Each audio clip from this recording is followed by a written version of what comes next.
कर लिया है। असाइनमेंट करिए सबको अपने असाइनमेंट निकाल लो।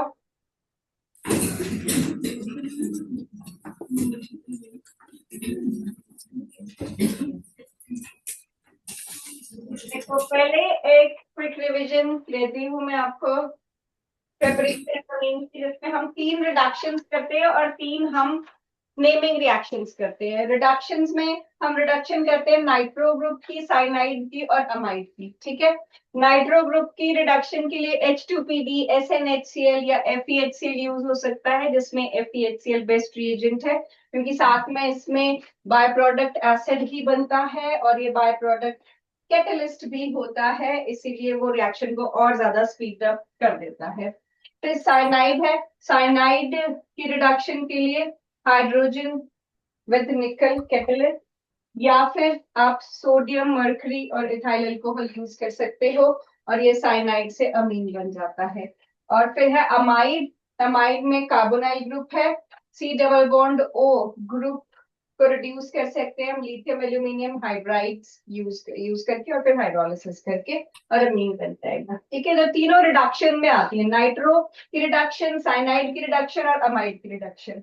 ठीक है, और 3 इसमें नेमिंग रिएक्शंस हैं। पहला है अमोनोलिसिस, जिसमें ये कहता है कि अगर आपके पास प्राइमरी अमीन है, प्राइमरी अमीन में एल्काइल हैलाइड डालोगे तो एक H और एक X निकल के सेकेंडरी अमीन बना देगा, उसमें एल्काइल हैलाइड डालोगे तो टर्शरी बना देगा, उसमें एल्काइल हैलाइड डालोगे तो क्वाटरनरी अमोनियम सॉल्ट बन जाता है। ठीक है, हॉफमैन ब्रोमामाइड डिग्रेडेशन रिएक्शन है, हॉफमैन साइंटिस्ट का नाम है, ब्रोमीन डाला है अमाइड में, ब्रोमामाइड, तो क्या हुआ, एक कार्बन कम का अमीन बन जाता है। अब इस रिडक्शन और इस रिडक्शन में क्या फर्क है कि हॉफमैन ब्रोमामाइड डिग्रेडेशन में एक कार्बन कम हो जाएगा, लेकिन आपने same number of carbon atoms रख के रिडक्शन करनी है तो सिंपल लिथियम एल्यूमिनियम हाइड्राइड आपको डालना है, एक कार्बन कम करना है तो हॉफमैन ब्रोमामाइड डिग्रेडेशन रिएक्शन करना पड़ेगा।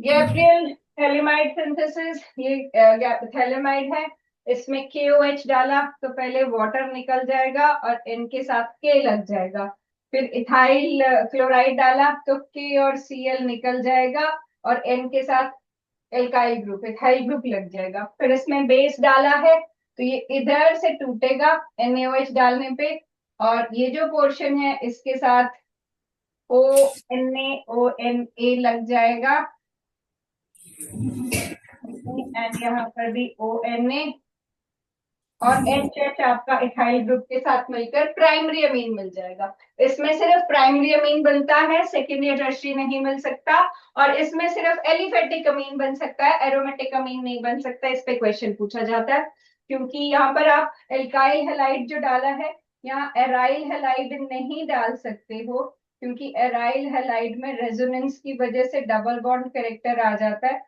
और उस बॉन्ड को तोड़ना मुश्किल हो जाता है।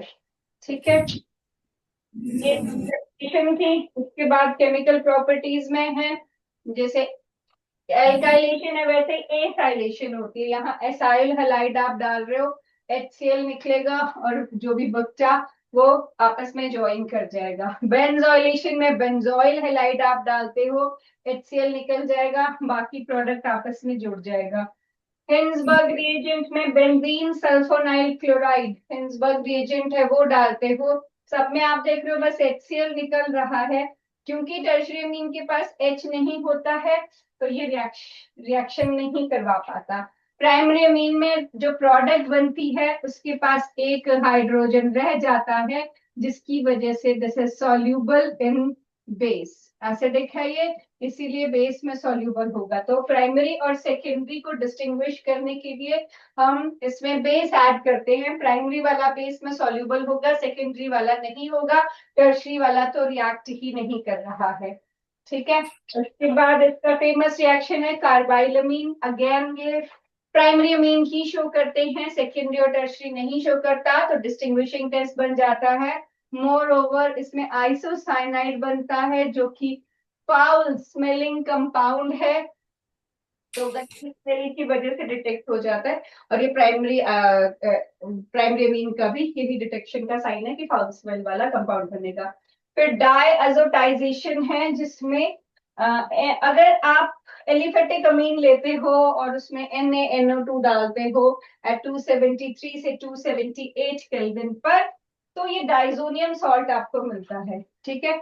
लेकिन ये स्टेबल नहीं होता, तो बाय प्रोडक्ट ही है वाटर, उसमें उसी वाटर के साथ मिलके ये फाइनल प्रोडक्ट अल्कोहल बना देता है। ये भी एक डिस्टिंग्विशिंग टेस्ट बन जाता है एलिफेटिक और अरोमेटिक अमीन का, क्योंकि वैसे ही अगर एनिलीन के साथ सेम कंडीशंस में आप रिएक्शन कराते हो तो ये आपको देता है बेंजीन डाइजोनियम क्लोराइड।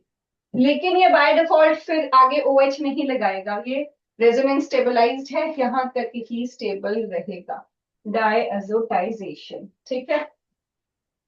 अच्छा, इसके बाद आपके पास है कि एनिलीन बहुत ज्यादा रिएक्टिव होता है। क्यों होता है कि क्योंकि इसके पास जो लोन पेयर है वो रेजोनेंस में शामिल होके ऑर्थो और पैरा पोजीशंस को हाईली एक्टिवेट कर देता है। इतना ज्यादा एक्टिवेट करता है कि अगर आप इसकी ब्रोमिनेशन कराते हो तो ये 2,4,6 ट्राई ब्रोमोफिनोल तीनों जगह पर ब्रोमीन लगा देगा, सॉरी। तो अगर आप चाहते हो कि तीनों जगह पर ना लगाए, तो आपको इस लोन पेयर को डिस्ट्रैक्ट करना पड़ता है। इसके लिए आप एसिटाइलेशन करवाओगे और इसके साथ COCH3 ग्रुप अटैच हो जाएगा और ये लोन पेयर इधर रेजोनेंस में इन्वॉल्व हो जाता है और ये प्रोटेक्शन हो जाती है, इसकी रिएक्टिविटी कंट्रोल हो जाती है। तो अगर आप इसकी के बाद इसमें ब्रोमिनेशन कराते हो तो आपको पैरा वाला कंपाउंड, मेजर कंपाउंड मिल जाता है, ठीक है। वैसे ही अगर आप नॉर्मल एनिलीन में नाइट्रेशन करवाते थे तो आपको ortho plus Meta plus para तीनों प्रोडक्ट मिल जाते हैं, ठीक है। लेकिन इसमें सवाल ये था कि मेटा काफी ज्यादा परसेंटेज में मिलता था और ऑर्थो कम और बाकी पैरा, ठीक है।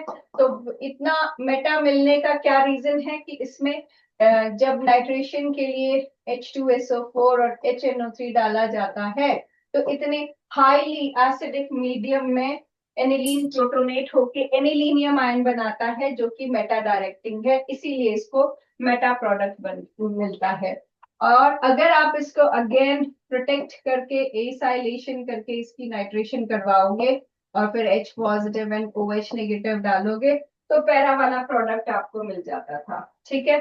सल्फोनेशन से इसको मिलेगी ज्वेटर आयन, सल्फानिलिक एसिड बनेगा और ज्वेटर आयन बनेगी और इसकी फ्रीडल क्राफ्ट रिएक्शन नहीं होती है क्योंकि फ्रीडल क्राफ्ट में AlCl3 डलता है जिसके साथ ये कंबाइन कर जाता है, ठीक है। फिर उसके बाद मेन क्वेश्चन इसकी बेसिक स्ट्रेंथ पे आता होता है। तो बेसिक स्ट्रेंथ में अगर तो आपके पास गैशियस अमीन्स हैं तो आपका ऑर्डर बनेगा 3 डिग्री 2 डिग्री 1 डिग्री। और अगर आपके पास एक्वस अमीन्स हैं तो इसमें डिपेंड करेगा कि आपका एल्काइल ग्रुप छोटा है या बड़ा है। अगर आपका एल्काइल ग्रुप छोटा है तो जो डिग्री है स्टेबिलिटी की वो रहेगी 213 और अगर आपका एल्काइल ग्रुप बड़ा है तो स्टेबिलिटी की डिग्री है 231, ठीक है। अगर आपके पास एलिफेटिक अमीन्स हैं और एनिलीन है तो aliphatic amines are more basic than aniline, ठीक है। और एनिलीन में अगर आपके पास इलेक्ट्रॉन विड्रॉइंग ग्रुप्स लगे तो वो एनिलीन से भी लेस बेसिक हो जाता है, ठीक है। बाकी जो भी कन्वर्जन्स हैं वो सारे डाइजोनियम क्लोराइड एनिलीन की सारी कन्वर्जन्स इसके थ्रू जाती हैं क्योंकि डाइजोनियम में ये ग्रुप बहुत लेबाइल है, निकल जाता है आराम से। तो इसमें अगर आप Cu2 Cl2 और HCl डालते हो, इसको हम सैंडमेयर रिएक्शन बोलते हैं, तो क्लोरोबेंजीन बन जाता है। Cu और HCl से ये गेटरमैन रिएक्शन बन जाता है। अगर आप Cu2Br2 और HBr डालते हो या Cu और HBr डालते हो तो ये ब्रोमोबेंजीन बन जाता है। अगर आप इसमें Ki डालते हो तो ये आइडोबेंजीन बन जाता है। अगर आप इसमें CuCN डालते हो तो ये साइनोबेंजीन बन जाता है। अगर आप इसमें HBF4 डालते हो तो ये फ्लोरोबेंजीन बन जाता है। अगर आप इसमें NaNO2 और HBF4 डालते हो तो ये नाइट्रोबेंजीन बन जाता है। अगर आप इसमें पानी डालते हो तो ये फिनोल बन जाता है। अगर आप इसमें H3PO2 और वाटर या इथाइल अल्कोहल डालते हो तो ये सिर्फ बेंजीन बन जाता है। ठीक है। और अगर इन सब में N2 ग्रुप निकल गया, लेकिन अगर आप इसमें एनिलीन डालते हो तो एनिलीन के पैरा वाले हाइड्रोजन के साथ मिलकर इसका Cl निकलकर ये जो कंपाउंड बनेगा ये येलो कलर की डाई बनती है। ठीक है। और अगर आप इसमें डालते हो डाई, ठीक है, ये आपके पास बनेगी ऑरेंज कलर की डाई, ये बनेगी येलो कलर की डाई, और ये है कपलिंग रिएक्शन। ठीक है।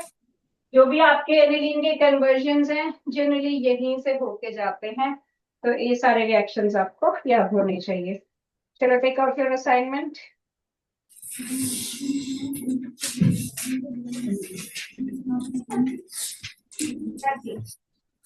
The first question is best method for preparing primary amines from alkyl halides without changing the number of carbon atoms in the chain is? हाँ जी, best method for preparing primary amines from alkyl halides without changing number of carbon atoms in the chain. ठीक है, this is Gabriel's alemite synthesis. Yes, ma'am. Okay. Fine. Next question is which of the following compound will not undergo azo coupling reaction while benzene diazonium fluoride?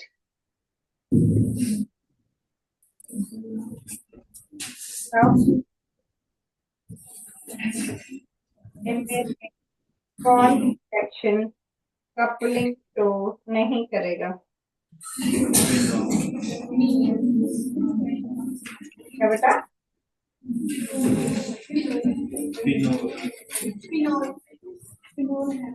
Phenol coupling नहीं करेगा?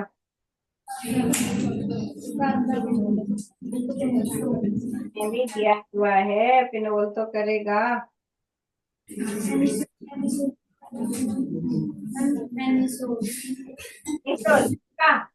क्यों अच्छा नहीं लग रहा वो?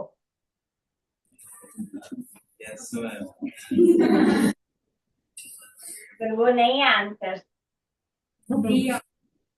नाइट्रोबेंजीन इज द आंसर, क्योंकि वो कहता है कि उस पर बहुत हाईली डीएक्टिवेटिंग ग्रुप लगा है, नाइट्रो ग्रुप। ठीक है, जिसकी वजह से उसकी इलेक्ट्रॉन डेंसिटी कम हो जाती है और वो थोड़ा लेस रिएक्टिव हो जाता है न्यूक्लियोफिलिक सब्स्टिट्यूशन के लिए। ठीक है, we can write nitrobenzene because of its electron withdrawing nature.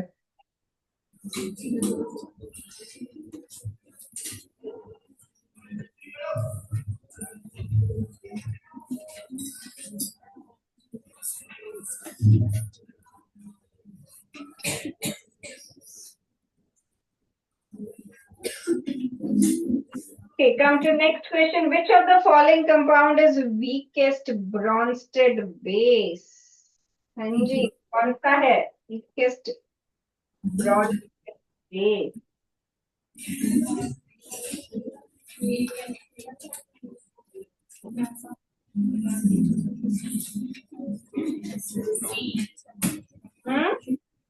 सी और डी।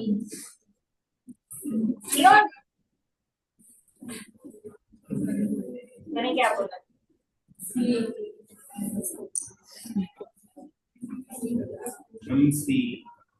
सी क्यों? लिख दे दो।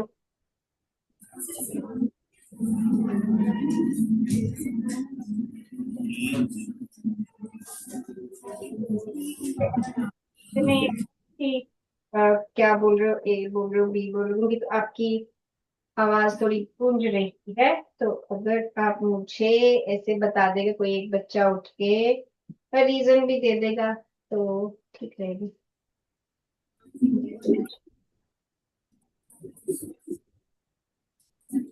बोलो, ए बी सी में से कौन सा? C for cat, A B for ball.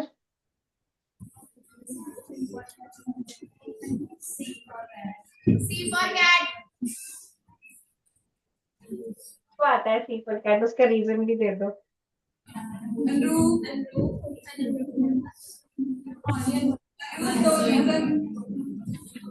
क्या बेटे? तो एरोमेटिक है। एरोमेटिक से दो चीजें दिख रही हैं हमको। मैम एक और लोन पे है ना ज्यादा बी को है?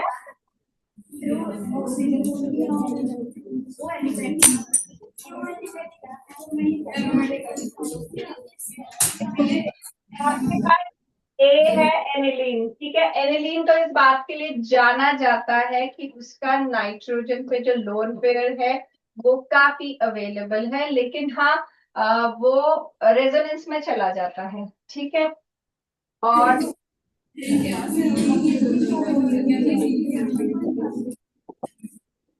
ऑक्सीजन जो है वो ज्यादा इलेक्ट्रोनेगेटिव है एज कंपेयर टू नाइट्रोजन। उसका जो लोन पेयर है वो इतना अवेलेबल नहीं होता जितना कि नाइट्रोजन का अवेलेबल होता है, ठीक है। तो जो बी और डी है उसमें क्योंकि रेजोनेंस नहीं होती है, जो साइकिल वाले दोनों कंपाउंड्स हैं, क्योंकि उसमें रेजोनेंस नहीं है, तो इसका लोन पेयर सबसे ज्यादा अवेलेबल होगा जो साइक्लो हेक्सेन के साथ NH2 ग्रुप लगा है एज कंपेयर टू दिस, ठीक है। तो ये तो बहुत अच्छा ब्रॉन्स्टेड, क्या बोला उसने, बेस बोला है। हाँ, ब्रॉन्स्टेड बेस बोला है। ब्रॉन्स्टेड के अकॉर्डिंग बेस कौन होता है? What is Brønsted base?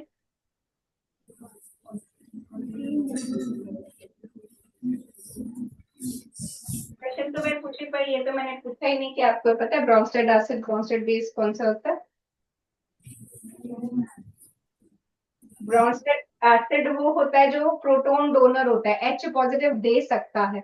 और ब्रॉन्स्टेड एसिड वो होता है, सॉरी, ब्रॉन्स्टेड बेस वो होता है जो H पॉजिटिव ले सकता है। तो H पॉजिटिव को लेने के लिए वो तैयार होगा जिसका लोन पेयर इजीली अवेलेबल है, ठीक है। तो साइकिल में तो वो इजीली अवेलेबल है, नाइट्रोजन के पास लोन पेयर, तो वो इजीली एक्सेप्ट कर सकता है। अब इन दोनों में से ऑक्सीजन के पास लीस्ट अवेलेबिलिटी है लोन पेयर की, ठीक है। एनिलीन के पास भी है, ऑक्सीजन के पास भी है, लेकिन एनिलीन तो बहुत रेजोनेंस कर रहा था, इसलिए सबसे हाईली एक्टिवेटिंग ग्रुप एनिलीन को माना जाता है, ठीक है। तो थोड़ी बहुत फिर भी जो प्रेजेंट होगी इलेक्ट्रॉन डेंसिटी वो ऑक्सीजन पे होगी, इसीलिए जो वीकेस्ट ब्रॉन्स्टेड बेस है उसमें वो सी वाला होगा, ठीक है। Racial reason. फोर्थ क्वेश्चन है, nitromethane can give aldol condensation, is that true? What is aldol aldol क्यों बोल दिया इसको, पर एनीवेज, क्या what do you see for aldol condensation? ठीक है, तो जिसके पास अल्फा हाइड्रोजन होता है वो एल्डोल कंडेंसेशन शो करता है, पर एक्चुअली इसके लिए अल्डोल कंडेंसेशन वर्ड नहीं होना चाहिए था, इसके लिए कीटोइनोल टॉटोमेरिज्म काइंड वर्ड्स होना चाहिए था, क्योंकि उसमें भी आप अल्फा हाइड्रोजन देखते हो। तो condensation, aldol condensation is meant for aldehydes और कीटोन्स, ठीक है, पर ये टॉटोमेरिज्म वर्ड होना चाहिए था इसके लिए एग्जैक्ट, तब ये सही होगा। और alpha hydrogen of nitromethane is acidic, वो तो ठीक है। तो क्यों है एसिडिक वैसे ये पता है क्यों होती है एसिडिक? जैसे रीजन वाली स्टेटमेंट है, alpha hydrogen of nitromethane, nitromethane हुआ आपके पास ये, अल्फा हाइड्रोजन एसिडिक क्यों होती है?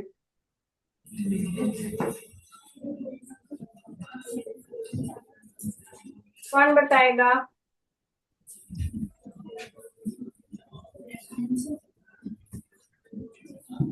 देखो, अल्फा हाइड्रोजन एसिडिक होने का जो रीजन होता है वो ऐसे ही रहता है कि ये ऑक्सीजन ज्यादा इलेक्ट्रोनेगेटिव है नाइट्रोजन से, ये इधर को इलेक्ट्रॉन्स को पुल कर रहा है, ठीक है, बेसिकली आपके इलेक्ट्रॉन्स इधर जा रहे हैं, तो सारी इलेक्ट्रॉन डेंसिटी इधर को जा रही है, ठीक है, तो यहाँ से H को आराम से एज H पॉजिटिव निकाला जा सकता है, जिसकी वजह से ये एसिडिक नेचर का बन जाता है। तो because of electron withdrawing nature of NO2 this becomes acidic. जो आप अल्डोल कंडेंसेशन भी करवाते हो उसमें क्या आप एल्डिहाइड लेते हो CH3CHO, तो हम इसका बोलते हैं कि इसका, इसके लिए अल्फा कार्बन ये है। अब इस अल्फा कार्बन पे जो हाइड्रोजन अटैच्ड है भी किसकी इन्फ्लुएंस चल रही है?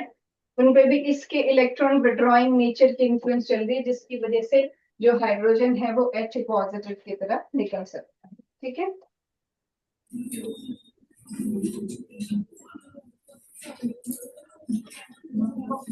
अब फिलहाल इसको ए ऑप्शन की रखते हैं, मगर अल्डोल की जगह हम उसको कीटोइनोल टॉटोमेरिज्म रख लेते हैं, ठीक है। नेक्स्ट फिफ्थ क्वेश्चन ये कहता है, all compounds containing an odd number of nitrogen atoms have odd masses and those containing even number of nitrogen have even masses. Is that true?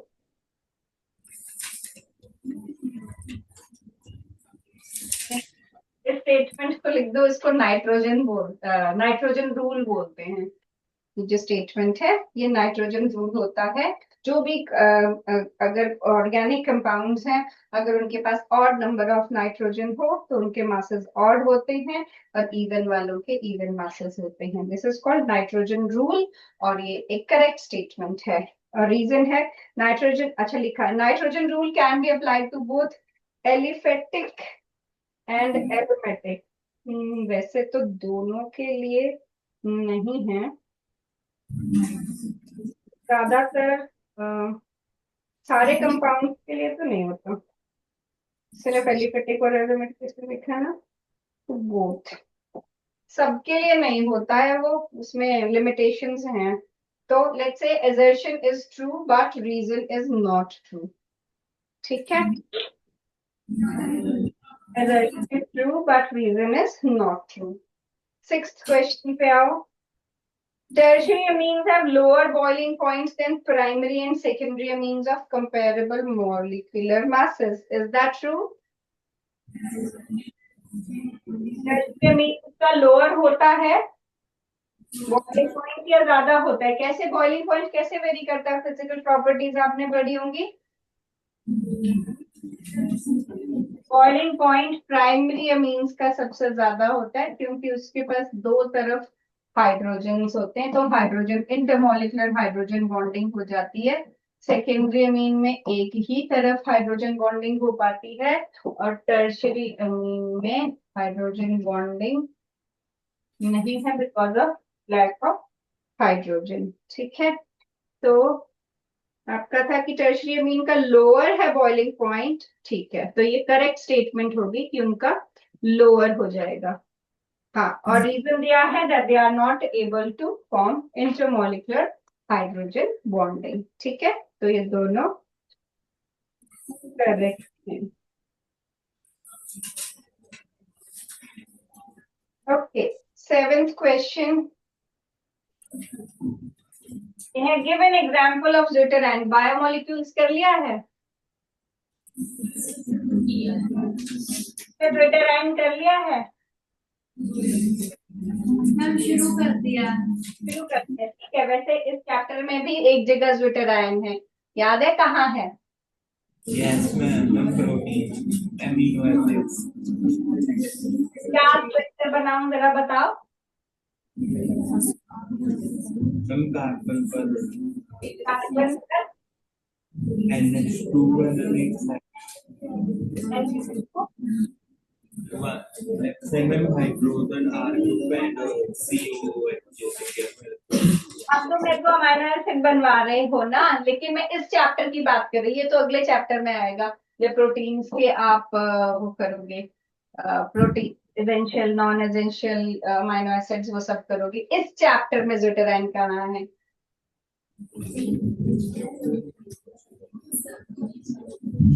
याद करो, ढूंढो, बताओ।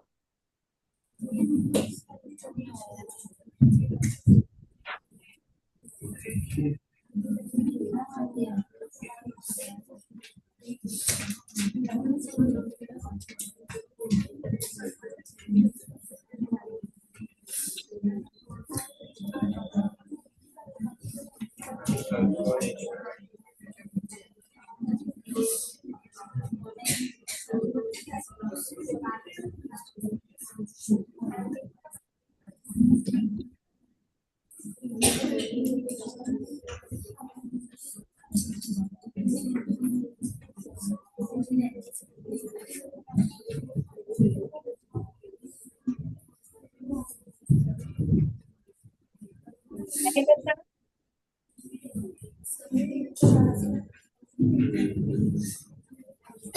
वो हिंट दे देती, केमिकल प्रॉपर्टीज ऑफ एनिलीन देखो।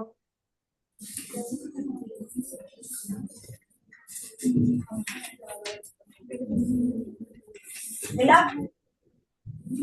प्रॉपर्टीज ऑफ एनिलीन में ये आपके पास एनिलीन, इसमें आप डालते हो सल्फ्यूरिक एसिड, तो ये पहले ये एसिड है, ये बेस है, पहले तो ये सॉल्ट बन जाएगा। ये सॉल्ट बनता है NH3 पॉजिटिव और HSO4 नेगेटिव। ठीक है, उसके बाद इसको आप हीट करते हो 450 से 470 के बीच, और फिर जो एसिड ग्रुप है वो नीचे आ जाएगा। ठीक है, and this will give you यहाँ बेंजीन रिंग, यहाँ NH2 और यहाँ SO3H ग्रुप। ठीक है, ऊपर बेसिक ग्रुप और नीचे एसिडिक ग्रुप। और अगर जैसे इसका जो लोन पेयर है वो इस H पॉजिटिव को अब्स्ट्रैक्ट कर ले, तो ये क्या बन जाएगा? ये बाइपोलर आयनिक स्ट्रक्चर बन जाएगा। यहाँ ये और यहाँ ये ग्रुप, और इसको बोलते हैं ज़्विटराइन।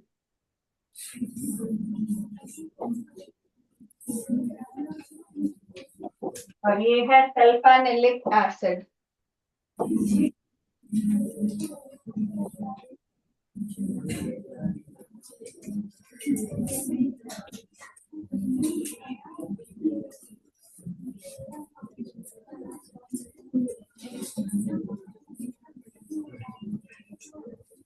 इन्होंने किया, नेक्स्ट कन्वर्जन ट्राई करो एनिलीन से para nitro aniline. Hydration. Hydration sure, याद करो इधर हमने किया। आप एनिलीन की डायरेक्ट नाइट्रेशन कर दोगे तो आपको ऑर्थो मेटा पैरा तीनों मिल जाएगा। अगर सिंपल पैरा चाहिए तो पहले उसकी प्रोटेक्शन करनी पड़ेगी, एसिटाइलेशन करनी पड़ेगी, फिर आप उसकी नाइट्रेशन करोगे, तब जाके पैरा पोजीशन पे लगेगा। ठीक है, डायरेक्ट नहीं करना है। देखो रिएक्शन इसका,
The method to convert aniline to पैरानाइट्रोएनिलीन, ठीक है। पहले आपको इसकी प्रोटेक्शन करनी पड़ेगी। प्रोटेक्शन में मैंने आपको बताया कि ये जो लोन पेयर है ये रेजोनेंस में आ जाता है, तो अब ये रिंग वाली साइड नहीं जा पाएगा, तो ये इतने एक्टिवेट नहीं हो पाते हैं जो अदरवाइज यहाँ पर ये एक्टिव हाईली एक्टिवेट हो जाते हैं। तो यहाँ पर क्योंकि पैरा सिमेट्रिकल है तो स्टेबल प्रोडक्ट है, तो इसके बाद प्रोटेक्शन के बाद जब आप नाइट्रेशन करते हो तो पैरा पोजीशन पे नाइट्रो ग्रुप जाके लग जाएगा। तो नॉर्मल करने के लिए इसमें पॉजिटिव या OH नेगेटिव डालोगे तो वापस वो NH2 बन जाएगा। नेक्स्ट टू ट्राई करो फटाफट, फिर मैं बताती हूँ।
जी बनाया आपने इथेनामीन, इथेनामीन है ना, इथेनामाइड लिख दिया मैंने।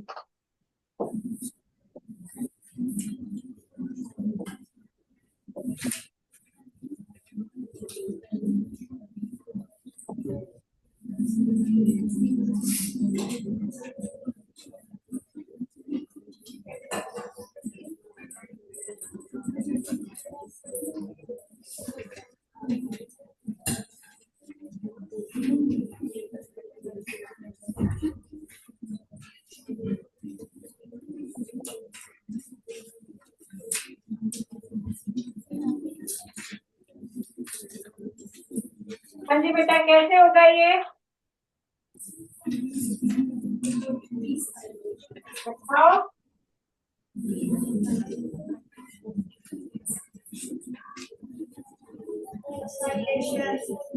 एसाइलेशन, ठीक है। इसमें आप क्या करोगे, CH3 CH2 NH2 है आपके पास। अगर आप इसमें CH3 COCl डालोगे तो CL निकल जाएगा और आपस में इनको कंबाइन कर दो तो ये CH3 CH2 COCH3 यही चीज है, ठीक है। तो एसाइलेशन से आपको पहले इसमें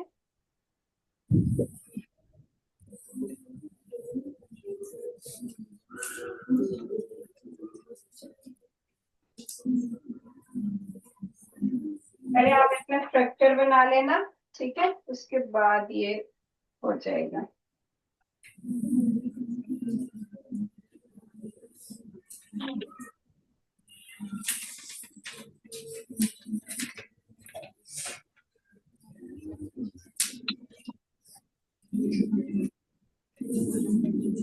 Now chloroethane to propane 1-amine.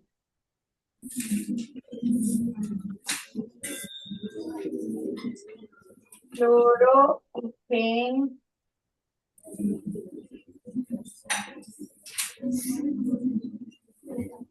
propane 1-amine.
जी बेटे क्या करना पड़ेगा इसमें,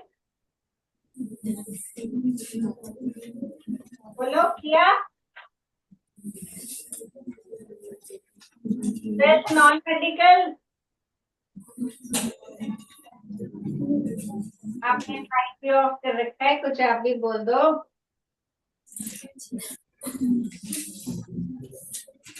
इथाइल क्लोराइड से प्रोपेनामीन, एक कार्बन आपको बढ़ाना है। जब भी आपको ऑर्गेनिक रिएक्शंस में कार्बन बढ़ाना होता है, सबसे इजी सोर्स हमारे पास या तो साइनाइड होता है या ग्रिग्नार्ड रिएजेंट होता है, ठीक है। तो हमने एल्काइल हैलाइड में अगर हम KCN डाल देंगे तो ये बन जाएगा CH3 CH2 CN, और उसके बाद क्या करेंगे, रिडक्शन कर देंगे, ठीक है। साइनाइड की रिडक्शन H2PD डाल के भी कर सकते हो आप, और ये बन जाएगा प्रोपेनामीन। तो याद रखना है, चेन अगर बढ़ानी है तो यूज कर लो। Predict giving reasons the order of basicity of the following compounds. Gaseous phase और aqueous phase में मैंने आपको ऑर्डर बताया था, अरेंज करो जरा फटाफट।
3 डिग्री 2 डिग्री 1 डिग्री। तो गैशियस अमीन्स में मैंने आपको बताया था, गैशियस अमीन्स में जो ऑर्डर है वो 3 2 1 देन अमोनिया रहेगा। लेकिन एक्वस अमीन्स में, लोअर अमीन्स के लिए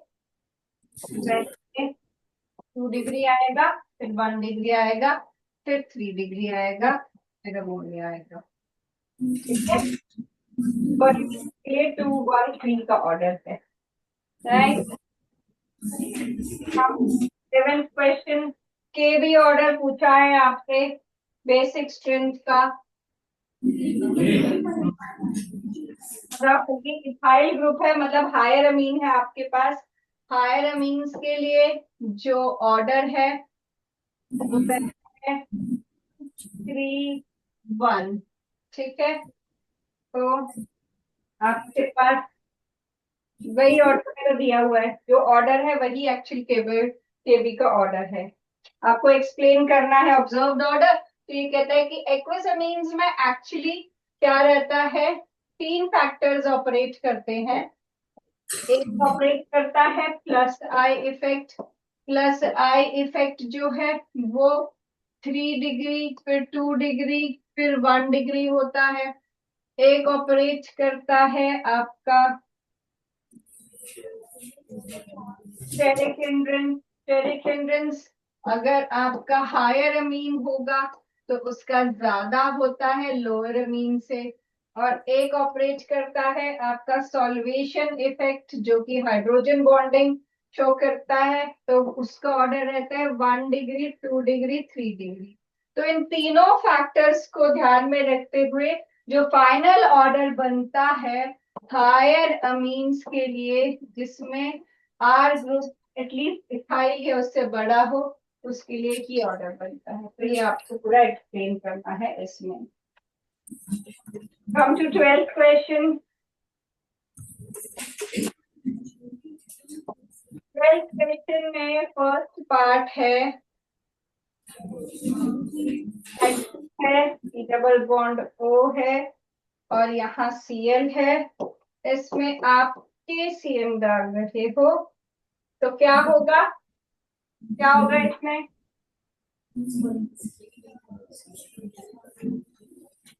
KCl निकल जाएगा और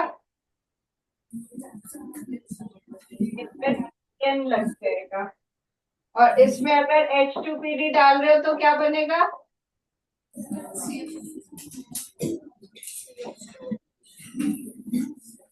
अगर आप इसमें H2PD डाल रहे हो तो यहाँ पर CH2NH2 बन जाएगा। ठीक है, बाद है आपके पास बेंजीन रिंग, CH3, यहाँ NO2, यहाँ NH2। ठीक है, अब इसमें अगर आप NaNO2 और HCl ऐड कर रहे हो 273 से 298 केल्विन पे, क्या बनेगा इसका, हाइड्रोनियम सॉल्ट बन जाएगा। यहाँ पर है CH3, इधर है NO2, इधर बन जाएगा N2 पॉजिटिव, नेगेटिव। और अगर यहाँ पर आप H3PO2 और वाटर डालोगे तो लेकिन बाकी सब वैसे ही रह जाएगा। ठीक है, दिस इज 12th क्वेश्चन। आपको 13th क्वेश्चन में से ज्यादा बेसिक कंपाउंड चूज करने हैं, करो जरा फटाफट।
फर्स्ट ऑप्शन में आपके पास CH3NH2 और यहाँ है एनिलीन। कौन है ज्यादा बेसिक इसमें? A option. सेकेंड है इसमें CH3NH2 और अमोनिया। कौन है ज्यादा बेसिक इसमें?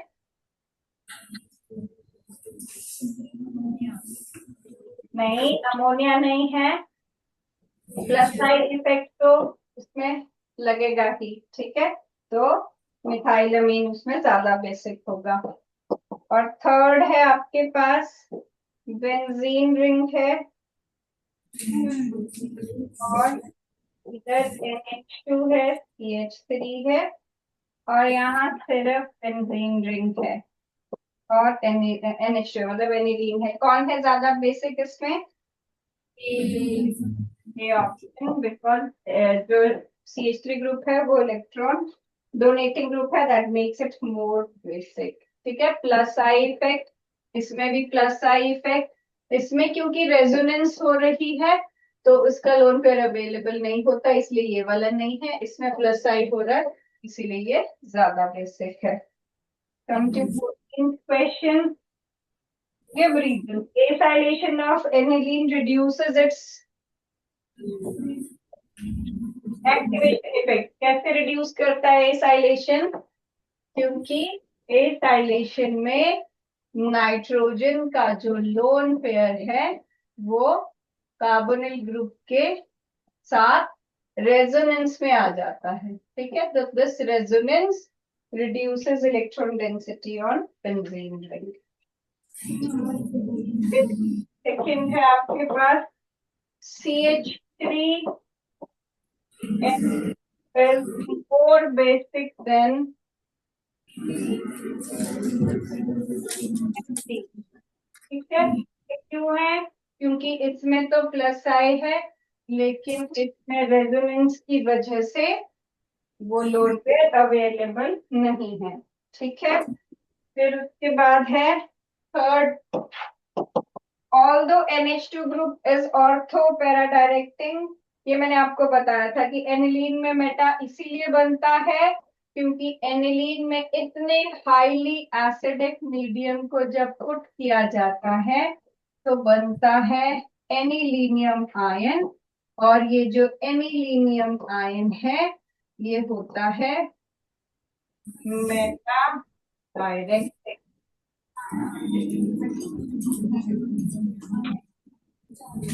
सैंडमेयर और गेटरमैन रिएक्शन डायरेक्ट है, ये आप लिख सकते हो। और chemical test to distinguish aniline and methylamine. कौन सा टेस्ट आप यूज करोगे एनिलीन और मिथाइलमीन को डिस्टिंग्विश करने के लिए?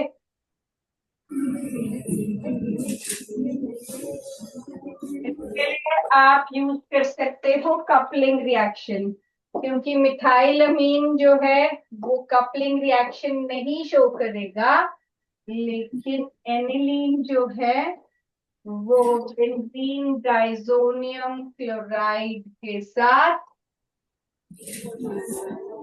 शो करता है और येलो कलर की डाई बनाता है।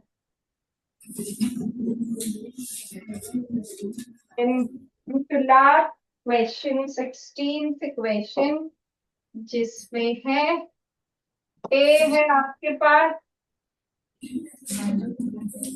इसमें आपने डाला है HNO3 और H2SO4 तो बना B। इसमें डाला SN और HCl तो बना C। इसमें आपने डाला क्लोरोफॉर्म और KOH तो बना D। इसमें डाला हाइड्रोजन और प्लेटिनम तो बना E। इसमें डाला कुछ और तो बना H। CH3 plus H3COOH। हाँ जी, सोचो क्या है ये।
देखो बेटा, सबसे पहले आप लोगे बेंजीन। अब देखो इसमें आपको यहाँ पर बेंजीन रिंग मिल रही है, दिख रही है, तो मतलब आपको ये सोचना पड़ेगा कि चलो बेंजीन के फॉर्मूला नहीं कोई दिया हुआ है, ठीक है। बेंजीन की अगर आप नाइट्रेशन करते हो नाइट्रोबेंजीन बन जाएगा। नाइट्रोबेंजीन में आपने ऐसे NaCl डाल के रिडक्शन की एनिलीन, थोड़ा सा हिंट आपको यहाँ से मिलता रहता है कि क्लोरोफॉर्म आपने लगाई ही टोटल 2 ही रिएक्शंस में है और इसमें वो एनिलीन में ही लगती है, तो यहाँ तक तो एनिलीन ही मिलना चाहिए, ठीक है। और एनिलीन SNHCl डाल के एनिलीन हमने नाइट्रोबेंजीन से बनाई थी और ये नाइट्रेशन का वो है, रिएजेंट है। तो नाइट्रोबेंजीन, फिर एनिलीन, फिर क्लोरोफॉर्म डाल के आइसोसाइनाइड, उसकी रिडक्शन करके H2PD से यू विल गेट अमीन, जिसकी एसिटाइलेशन करोगे तो ये NHCOCH3 मिल जाएगा और आगे H पॉजिटिव और OH नेगेटिव डाल के एसिटिक एसिड, ठीक है। वैसे ट्राई करना, नेक्स्ट टाइम हमने बायोमोलिक्यूल्स करना है। चलो ठीक है, फिर कोई और डाउट्स होंगे तो बताना। Thank you, have a nice day.